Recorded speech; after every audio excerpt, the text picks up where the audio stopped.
Je vous présente maintenant la fonction surface épaisse. Cette fonction-là, on ne la retrouve pas dans le module Generative Shape Design, on va la retrouver dans Part. Alors, on va dans Démarrer, Conception mécanique, Part.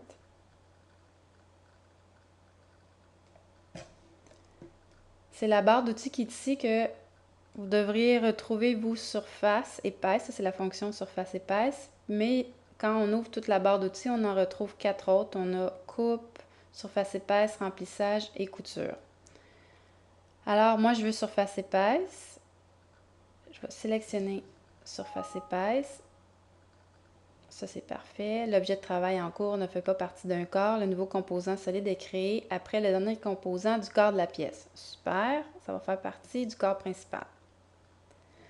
On donne l'épaisseur qu'on veut obtenir. Par exemple, si je veux une épaisseur de 2 mm, la sélection de l'objet ici, je vais sélectionner ma surface et je vais faire un aperçu. Là, comme c'est là, si je regarde, il a donné du solide sous la surface. Ici, là, on a la surface sur le dessus et sous la surface, on a 2 mm. On pourrait aussi lui mettre un 2 mm au-dessus.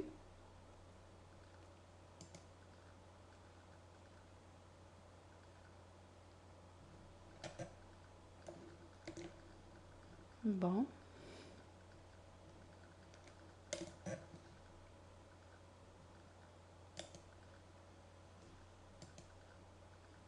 Bon, il est apparu. Alors, on a un 2 mm de chaque côté de ma surface. Nous, habituellement, on va utiliser seulement dans une direction. Et c'est possible d'inverser la direction si on le veut.